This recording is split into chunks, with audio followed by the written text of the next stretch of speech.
Bismillahirrahmanirrahim. Assalamualaikum warahmatullahi wabarakatuh.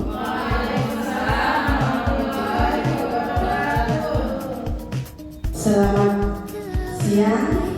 Hari ini hari Sabtu. Biasanya kita berdiskusi bersama-sama untuk membuat modul ajar, asesmen, dan lain-lain. Pertama-tama, mari kita panjatkan puji syukur kita kehadirat Allah Subhanahu wa Ta'ala yang telah memberikan kita kesehatan, nikmat iman, Islam, sehingga kita bisa melaksanakan kegiatan kita setiap hari Sabtu. Alhamdulillah.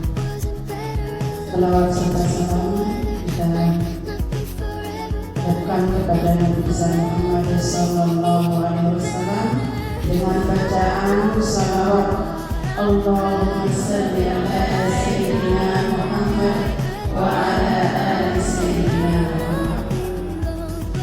Ibu guru kita yang saya hormati, terima kasih atas kesediaan waktunya.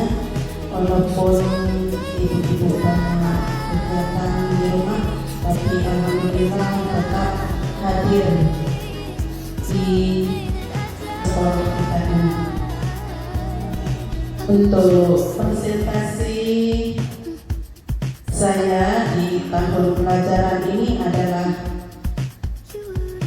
saya ambil RHK, yaitu siklus peningkatan kualitas praktik pembelajaran yang ada di GTK.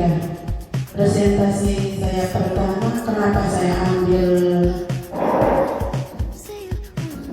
pembelajaran untuk meningkatkan pembelajaran di GTK negeri, yaitu saya lihat dari raport pendidikan kita. Dari raport pendidikan TK negeri itu ialah yang merah itu proses belajar yang sesuai bagi anak usia dini masih merah, karena kita belum sempurna melaksanakannya. Terus yang kedua, pembelajaran yang membangun kemampuan fondasi. Ini kenapa saya ambil RHK seperti ini, karena kita masih belajar. Yang saya ambil yang pertama itu adalah pembelajaran yang membangun kemampuan fondasi, yaitu literasi dasar dan numerasi. Di sini masih belum ada kuningnya, belum ada oranye, masih merah sama sekali. Makanya kenapa kita memfokuskan di sini, seperti yang pertama kita buat itu pojok literasi. Itu yang kita anggarkan juga di RKT, supaya pembelajaran kita itu menjadi baik. Kalau sudah kita laksanakan, insya Allah raport pendidikan sekolah kita itu menjadi hijau. Terima kasih untuk ibu guru semua, ibu guru hebat. Sekarang sebelum saya melanjutkan untuk apa yang saya bahas, izinkan saya untuk bertanya, apa kendala yang ada di setiap kelas ibu-ibu? Seandainya kalau dirasakan atau sudah di dalam kelas itu yang dirasakan, silakan dijawab. Ya. Nanti kita akan bersama-sama memecahkannya. Ya. Karena ini adalah kita sudah kita mencari masalah, terus kita kumpulkan umpan balik dari ibu guru. Ya, dari ibu guru itu bisa Kitanya juga sama wali murid.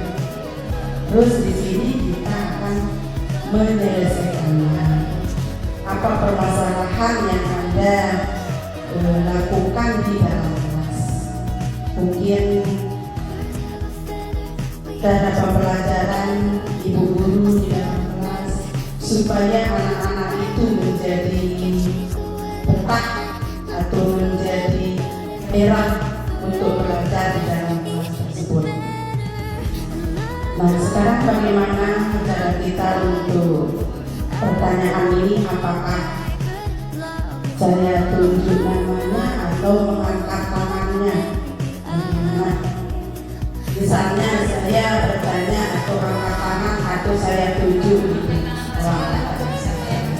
Oke, ya kita buat kesepakatan. Kalau memang begitu, ya saya bertanya dulu. Dan juga nanti seandainya saya kan kita sama-sama belajar guru. Kalau saya tidak bisa jawab, boleh saya lempar ke ibu-ibu guru ya. Nah, kita masih belajar, kita masih mengembangkan ilmu kita. Ya. Terima kasih semuanya, sudah siap ya. Nah, sekarang pertanyaan yang pertama, apa saja strategi pembelajaran yang paling sering Anda terapkan di kelas? Disebut dan mengapa Anda memilihnya? Siapa yang mau menjawab? Silakan. Strategi pembelajaran. Silakan. Assalamualaikum warahmatullahi wabarakatuh.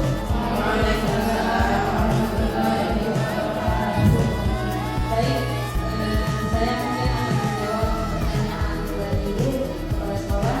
Apa saja strategi yang pembelajaran yang paling sering saya lakukan di kelas? Mungkin menurut di pengalaman saya di dalam kelas juga, saya sering melakukan pembelajaran untuk mendekati anak.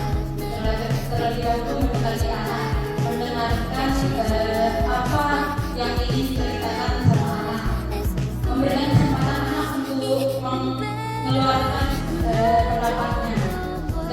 Dengan cara begitu kita sebagai guru memberikan pembelajaran apa ya? Anak itu nyaman dia juga kalau kita berikan kesempatan untuk memberikan kesempatan anak itu mendengarkan anak itu, anak nyaman. Nah, dengan kenyamanan itu anak diberikan pembelajaran akan lebih efektif dan sering mendengarkan gurunya melalui pendekatan itu. Mungkin itu sih jawaban yang mudah melalui pendekatan pada anak. Mungkin ada yang lain? Ayo, guru Tiara. Baik, assalamualaikum warahmatullahi wabarakatuh. Banyak sekali jawaban dari Ibu Guru M. Jika ditelaah dari pertanyaan Ibu Kepala Sekolah yang mengenai strategi apa yang biasa kita lakukan ketika mengajar di dalam kelas. Untuk berdasarkan prinsip pembelajaran anak PAUD itu belajarnya sambil bermain, ya. Nah, ini sering dikatakan pembelajaran di jenjang PAUD itu belajar seraya bermain, ya. Tapi bermainnya itu harus yang bermakna. Bagus sekali dari yang disampaikan oleh Ibu Guru, ya. Kita harus menarik minat, mencari perhatian anak-anak melalui mendengarkan apa ceritanya, pengalamannya, baru kita masuk di cerita anak tersebut. Kita masukkan apa yang mau kita bahas hari ini. Contoh, Anggis menceritakan tentang kemarin ada angin bla bla bla. Kita masukkan angin itu termasuk apa ya?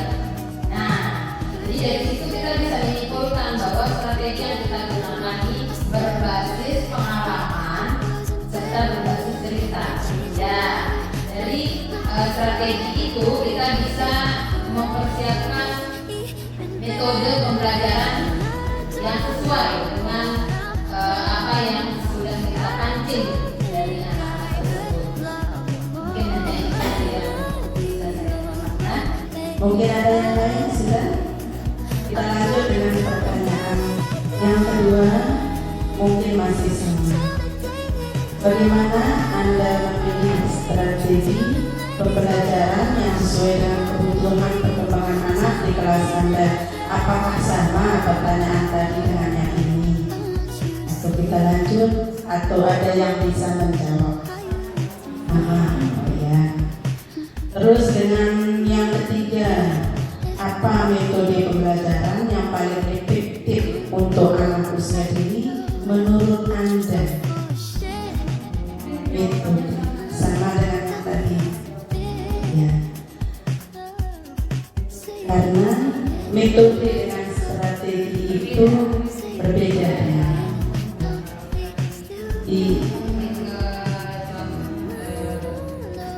Kalau metode itu sudah Lebih luas ya strategi umum.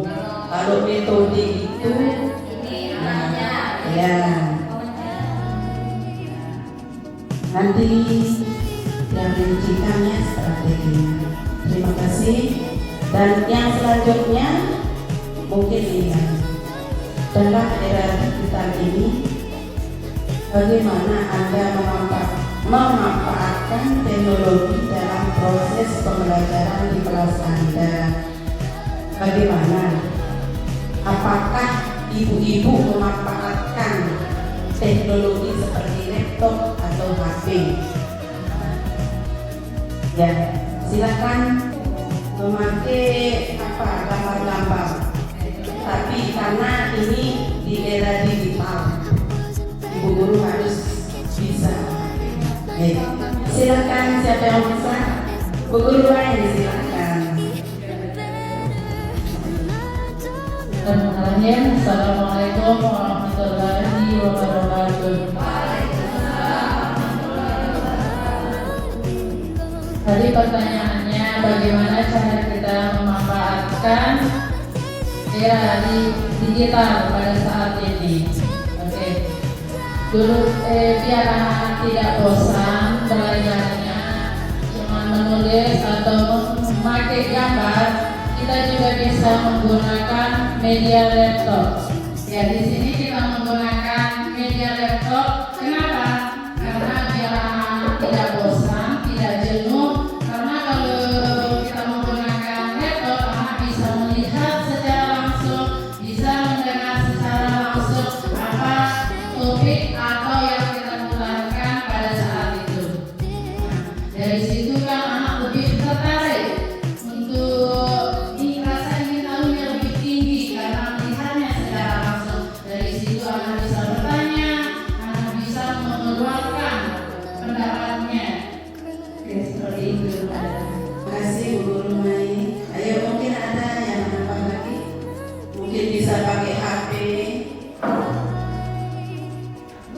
mungkin bisa pakai LCD.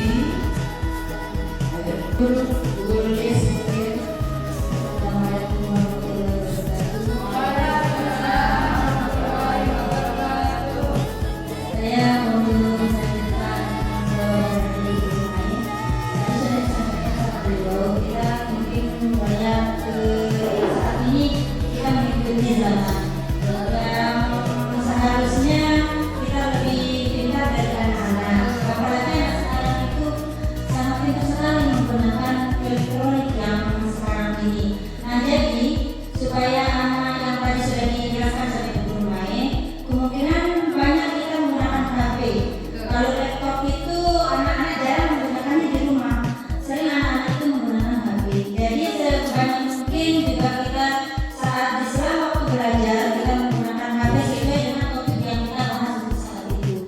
Untuk mengasah otak anak juga dan konsentrasi anak saat kita sebelum menyampaikan pembelajaran atau inti dari pembelajaran yang kita sampaikan. Terutama kita ajak anak untuk fokus dulu saat sebelum anak-anak melihat HP yang kita gunakan untuk tontonan topik yang akan kita sampaikan kepada anak. Jadi anak itu terutama satu kita fokusnya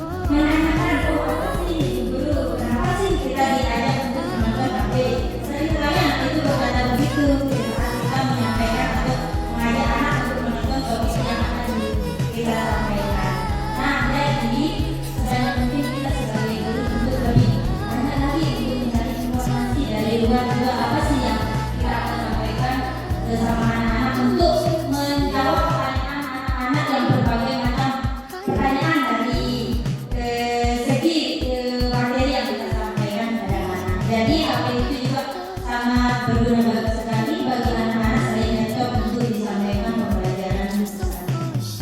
Ya mungkin hanya ini sudah. Hebat sekali, mantap. Terima kasih Bu Lilis. Mungkin ditambahkan dengan Bu Guru bagi perhatian. Silakan mungkin ada masukan. Bismillahirrahmanirrahim. Assalamualaikum warahmatullahi wabarakatuh. Baik, di sini saya akan menambah jawaban dari Bu Guru Lilis. Mungkin pendapat saya, pembelajaran melalui teknologi ini sangat mendukung bagi saya. Karena apa? Di sini saya sudah menunjukkan sesuatu pembelajaran di anak-anak tanpa media. Akan tetapi setelah itu saya menunjukkan langsung gambar. Menurut saya melalui gambar itu anak-anak kurang menarik.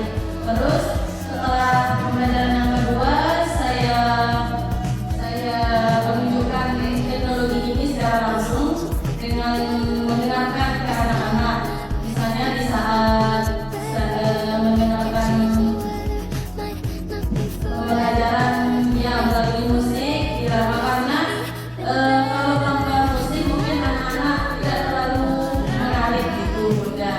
Terus kebiasaan juga ya kita sering kalau menghafal Quran gitu, mungkin anak-anak yang tunanetra yang tidak bisa melihat, yang tidak bisa membaca, lewat pendengaran itu bisa langsung masuk ke internet. Mungkin hanya itu saja. Guru lainnya, alhamdulillah. Selanjutnya kita masuk ke bagian asesmen. Nah, di asesmen ini di penilaian untuk TK ini sangat perlu. Ya, Ibu mau tanya ke Ibu Guru, apa jenis asesmen yang Anda gunakan untuk menilai perkembangan anak di kelas? Karena asesmen ini banyak sekali. Dan siapa yang bisa yang dipakai di dalam kelasnya, yang sering dipakai Bu Guru? Ayo, Bu Guru kalau silakan. Bismillahirrahmanirrahim. Assalamualaikum warahmatullahi wabarakatuh. Terima kasih atas waktu yang Ibu Kepala berikan kepada saya.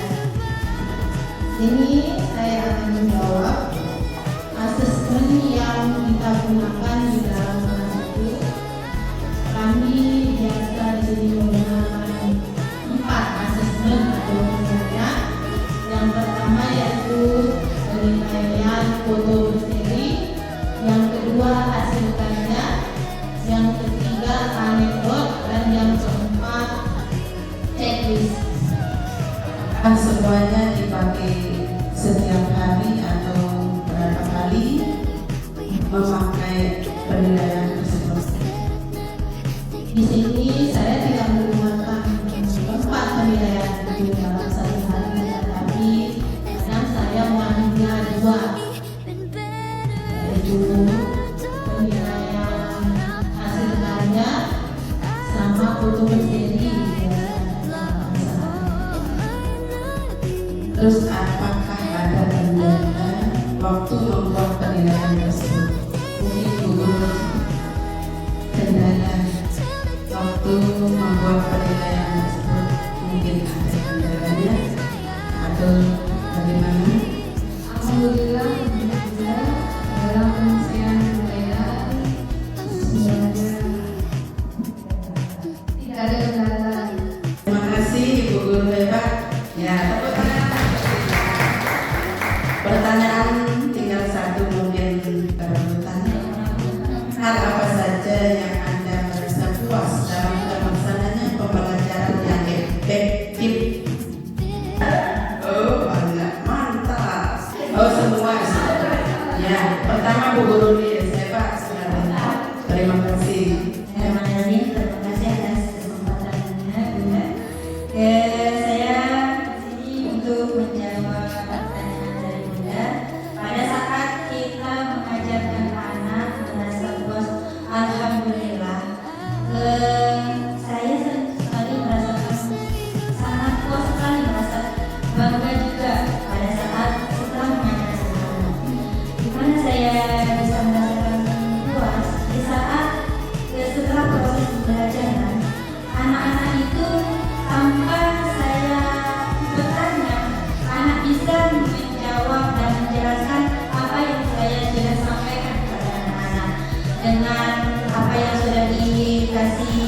kegiatan, dari sejak kita sebelum berdoa, ternyata sebelum saya menyampaikan itu anak sudah mampu menjawab apa yang saya ingin tanyakan.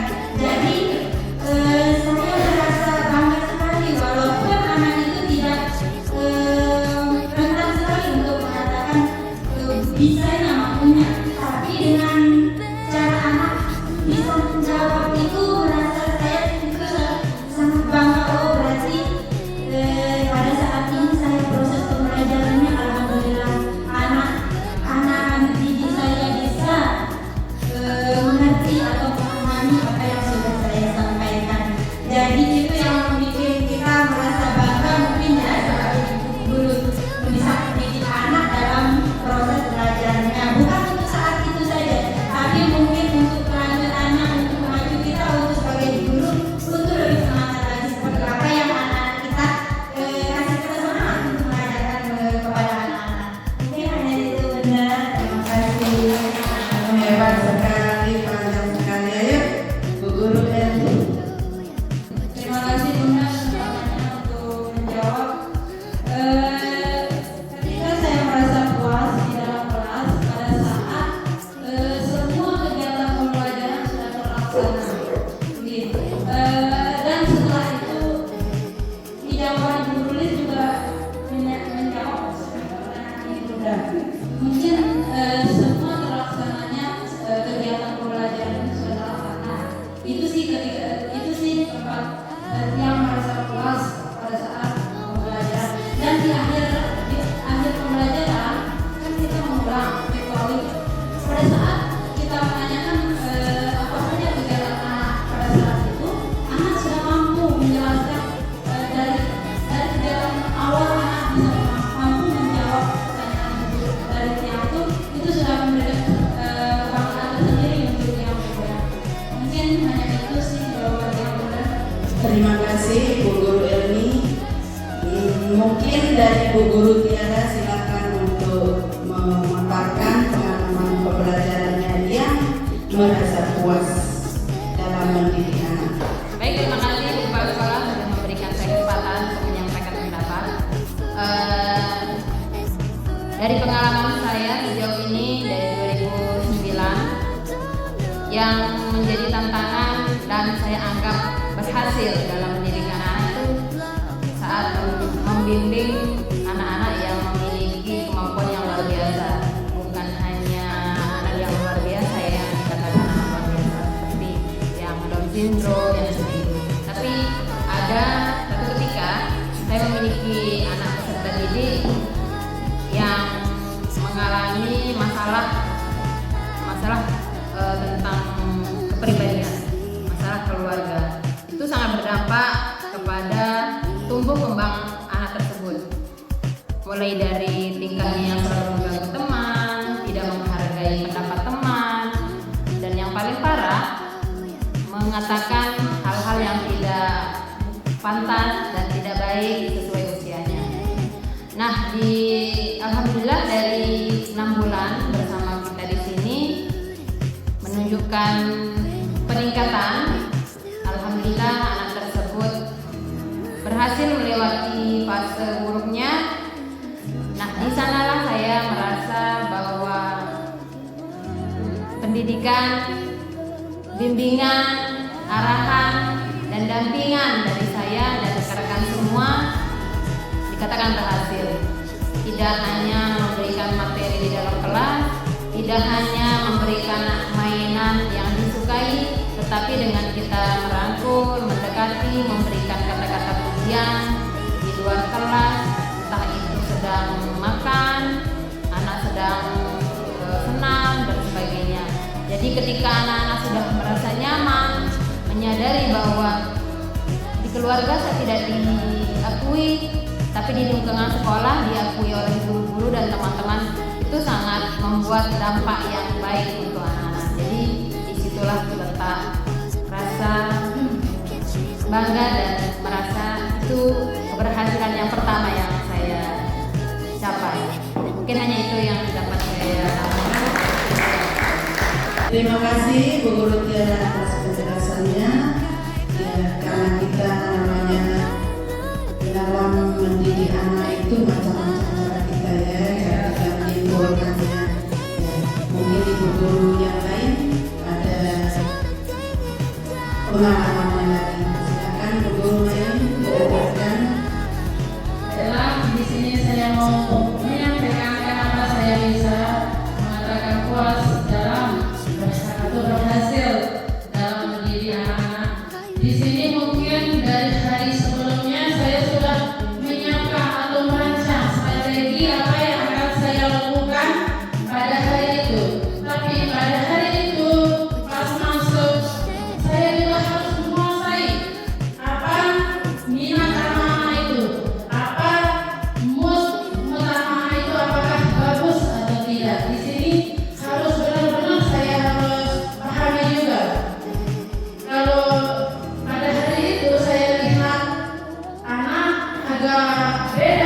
Bunda atas waktu yang sudah diberikan.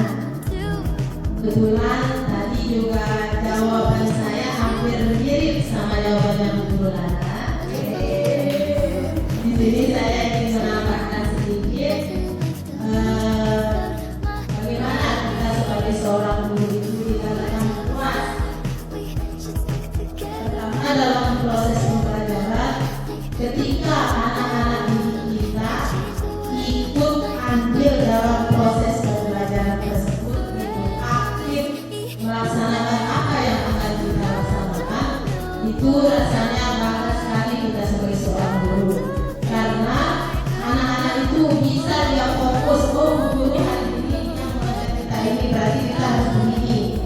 Yang kedua, ketika anak itu merasa bahagia dan termotivasi jika dia berada di samping kita. Mungkin cuma ini Bunda.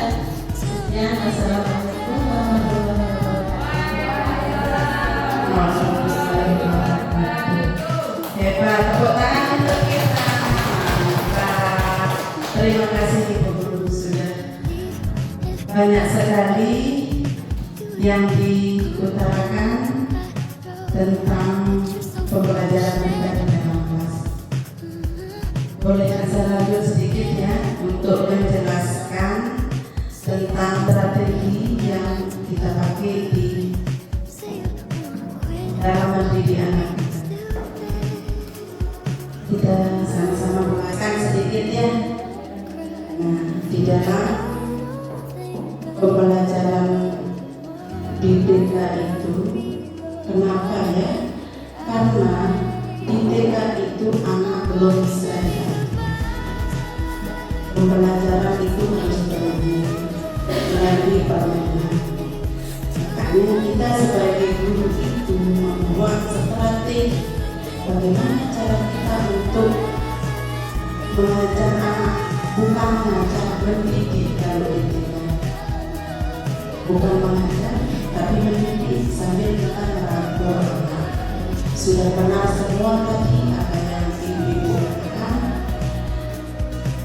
Di waktu kita kuliah, kita belajar strategi pembelajaran anak usia dini.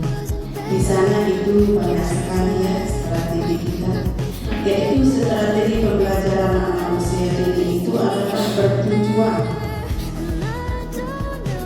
pembelajaran dengan cara yang menyenangkan pada anak usia dini dengan cara bermain melalui pengalaman langsung, interaksi dengan lingkungan. Dia langsung, kalau kita bercerita saja kayak anak-anak itu menghayal, kita itu strateginya mendongeng atau bercerita, itu strategi. Dan tujuan strategi pembelajaran ini untuk mengoptimalkan perkembangan anak di berbagai aspek. Di sini aspek ada seperti kognitif yang dibilang kalau kurikulum merdeka ada nilai agama dan moral, jati diri dan STEM. Itu semuanya sudah masuk, ada kognitifnya, numerasinya, literasinya sudah lengkap di sana yang di K13. Bolehkah saya menjelaskan untuk strategi pembelajaran? Sekarang sudah mengganti Pak Menteri kita. Memang sama saja dengan pembelajaran kita yang dulu, yaitu pembelajaran bermain, itu play basic learning ya. Nah, pembelajaran itu yang berbasis pada permainan, wajib kita bermain kan, membantu anak untuk mengembangkan keterampilan sosial, motorik dan kognitif. Bermain peran contohnya menangkap bola, fisik motorik. Kalau fisik motorik halus halus itu seperti dia meruncing, mewarnai, atau melipat.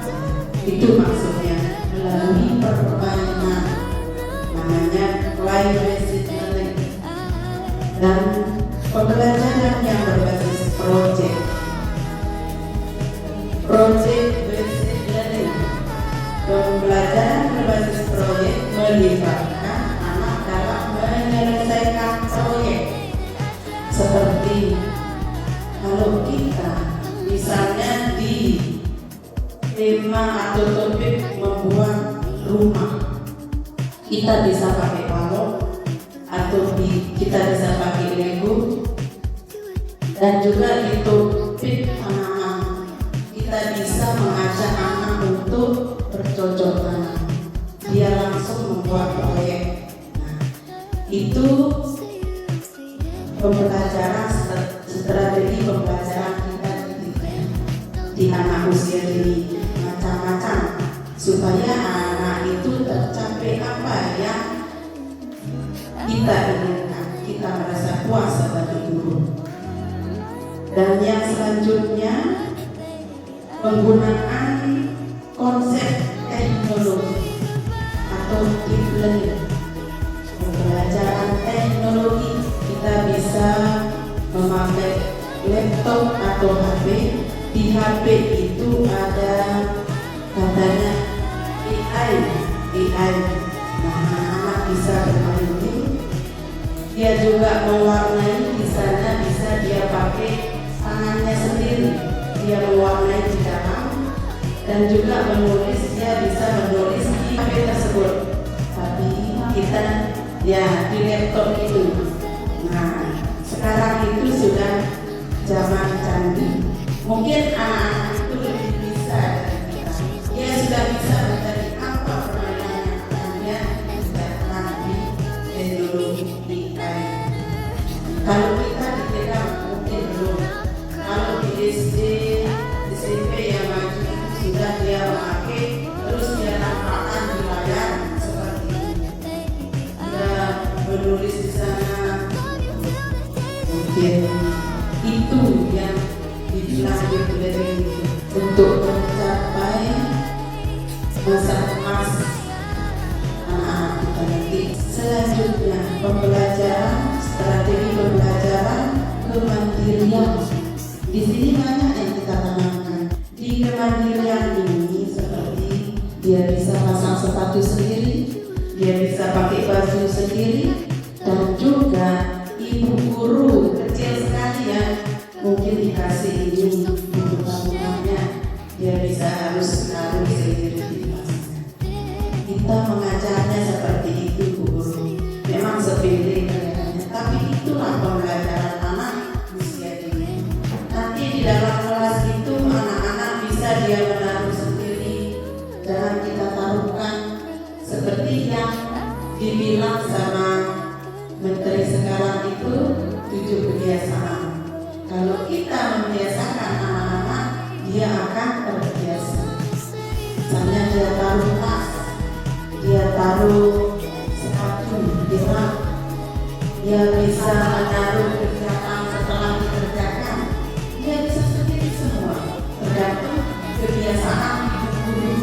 Nah, bagaimana cara ibu guru, strategi ibu guru membuat anak tersebut itu mandiri.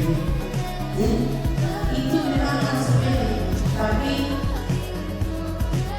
tapi hasilnya itu ibu guru tidak capek karena sudah terbiasakan. Nah, dia bermain beres-beres sendiri, itu perlu juga ditanamkan dengan strategi kita dari ini. Dan juga strategi pembelajaran seni dan kreativitas.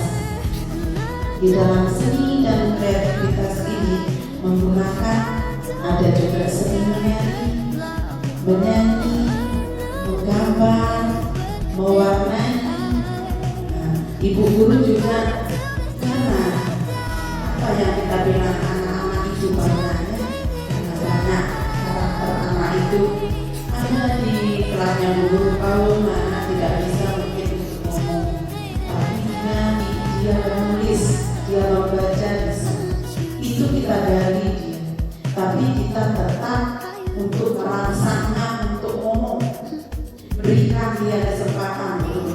Jangan dia tak bisa Bu Guru, berikan kasih dia kesempatan untuk bercerita. Atau misalnya begini, sekarang hari Sabtu tanggal 22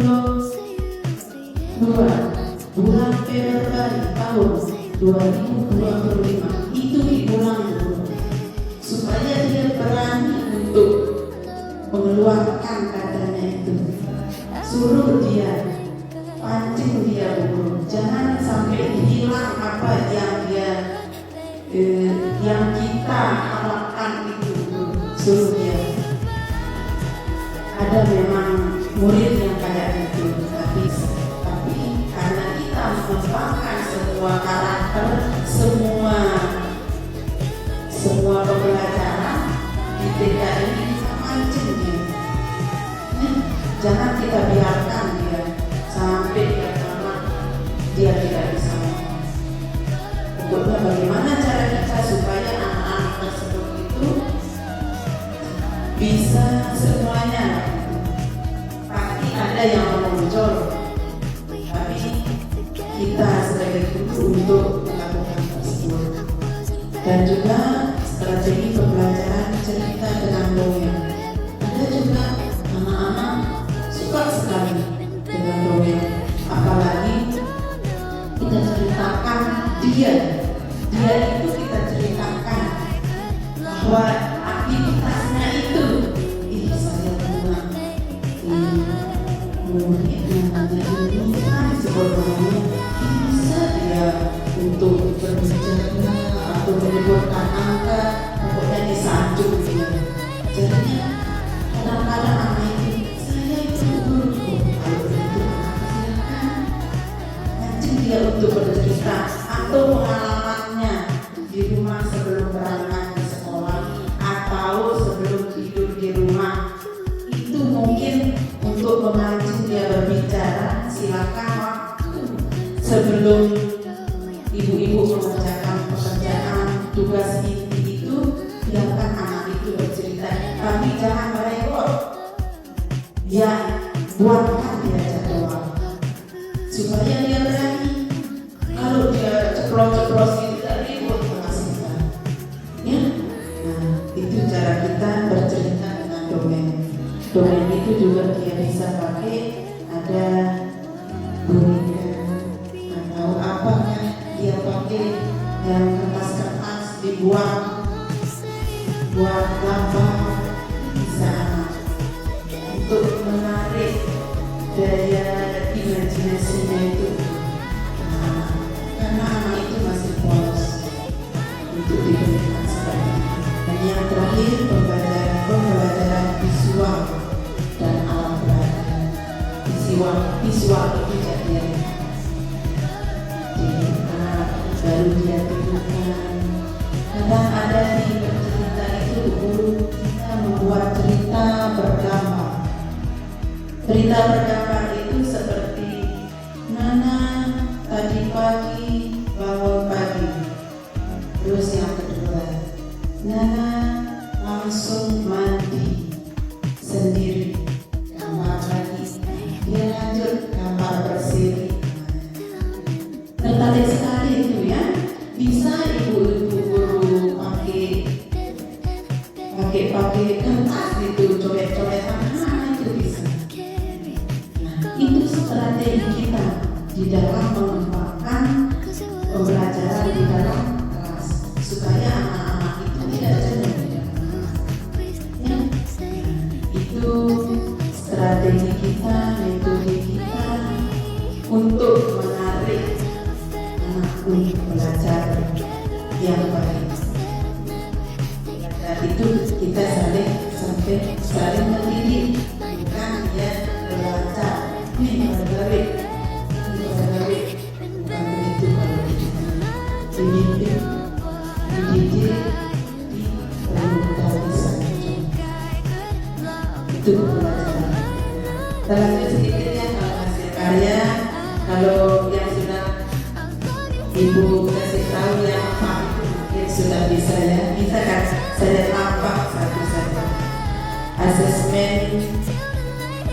asesmen portofolio.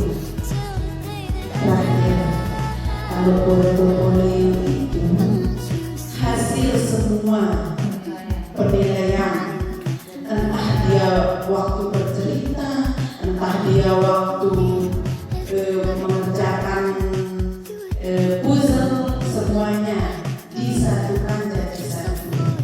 Ya, itu namanya portofolio, seperti yang kita kasih setiap akhir semester. Nah, ada yang dibilang asesmen formatif, ya, yang sekarang sama saja. Ya, asesmen formatif itu bertujuan untuk memantau perkembangan anak secara berkelanjutan, berlanjut dengan asesmen atau penilaian yang asesmen formatif bertujuan untuk memantau perkembangan anak secara berkelanjutan selama proses pembelajaran. Berarti asesmen formatif ini dari awal kita masuk, kita lihat bagaimana anak tersebut, apakah dia moodnya bagus ataukah dia tidak baik. Dari situ sampai dia belajar di dalam kelas, itulah namanya asesmen formatif. Dan juga ada asesmen sumatif. Asesmen sumatif ini mengevaluasi anak didik kita di akhir semester, seperti kita membuat rapor penilaian, semuanya dirangkum di sini. Misalnya di mana anak tersebut berkembang, saling berkembang. Itulah asesmen sumatif, kita melihat hasil akhirnya. Dan ada asesmen observasi. Asesmen observasi itu kita mengobservasi anak tersebut dari semua perkembangan, misalnya di nilai agama dan moral, di nilai fisik motor, semuanya.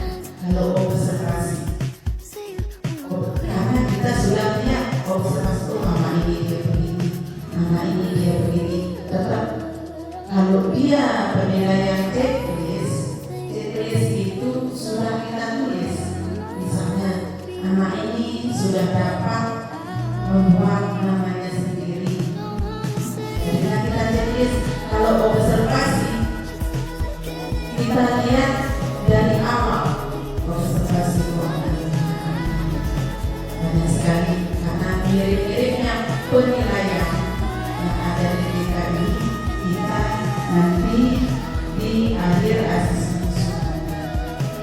Lalu yang penilaian seterusnya itu ada hasil karya seperti tulisan, ada foto berseri, terus ada catatan anekdot. Di catatan anekdot itu ibu guru bukan dia menangis teriak saja. Mungkin di dalam pembelajaran itu ibu guru sedang menenangkan, tapi nyeletuk dia, saya bisa guru, nyeletuk dia menjawab.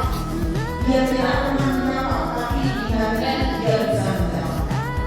Kita anekdot, bukan dia berak saja, bukan dia kecil saja, anekdot. Celotehnya itu bisa dibuat catatan anekdot. Nah, terima kasih guru. Alhamdulillah, saya ucapkan terima kasih banyak sudah bersedia untuk kita melaksanakan program kita dan pokok kita setiap hari Sabtu kita berbagi praktek baik. Terima kasih. Mohon maaf kalau kata-kata saya banyak yang menyinggung atau perasaan ibu-ibu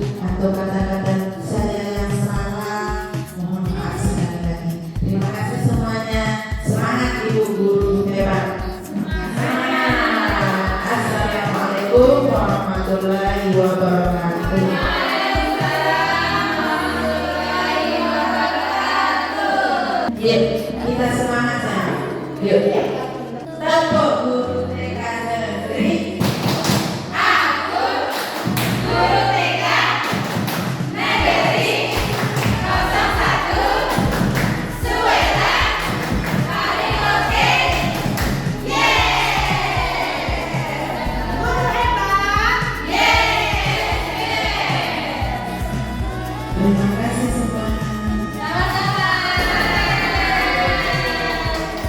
Kita sama-sama tutup acara kita ini dengan sama-sama membaca doa kafaratul majelis. Bismillahirrahmanirrahim. Allahumma wa bihamdika asyhadu an la ilaha illa anta astaghfiruka wa atubu